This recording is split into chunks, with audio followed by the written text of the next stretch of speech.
Tout au long de la vie, quand l'organisme risque de développer une maladie infectieuse provoquée par un nouvel antigène, les globules blancs, et plus particulièrement les lymphocytes, ont pour fonction de lutter contre cet élément pathogène pour l'éliminer.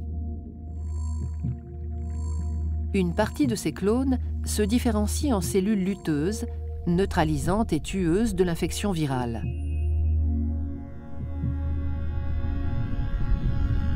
Une autre partie demeure sous forme de lymphocytes B mémoire, T4 mémoire, T8 mémoire, spécifiques de cet antigène. Ces lymphocytes mémoire sont stockés en réserve dans les organes lymphoïdes, dans le thymus, dans la rate et dans les ganglions lymphatiques. Ils ont la caractéristique d'être hypersensibles et très réactifs. Ces cellules mémoire ont une durée de vie très longue, estimée à plusieurs décennies. Lors d'une nouvelle attaque par un antigène déjà connu, les cellules présentatrices d'antigènes, comme les cellules dendritiques, phagocytent l'agresseur, captent sa fiche d'identité, son peptide, et l'exposent à leur surface.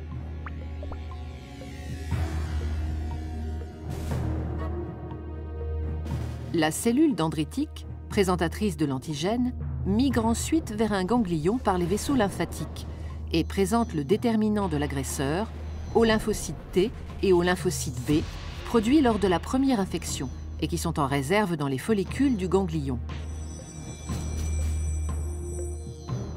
Elle présente le peptide antigénique aux lymphocytes dormants et ceux qui parmi eux ont gardé la mémoire du premier contact s'activent.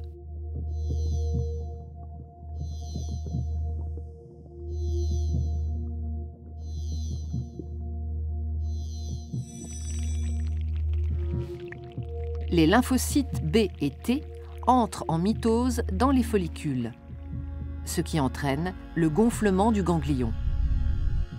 Les lymphocytes T cytotoxiques, comme les plasmocytes producteurs d'anticorps, partent alors vers le lieu de l'infection par les vaisseaux sanguins.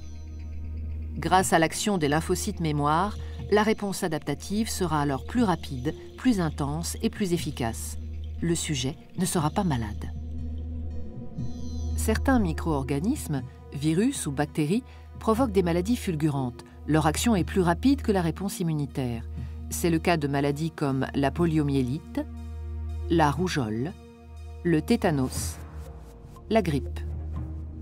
Il est donc vital d'anticiper l'infection par la vaccination.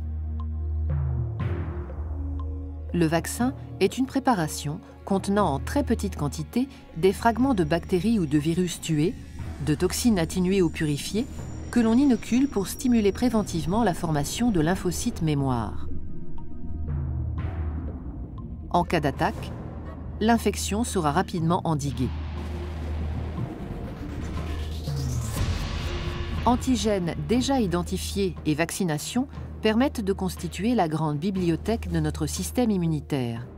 Ainsi, se construit pas à pas le patrimoine immunitaire de chaque individu.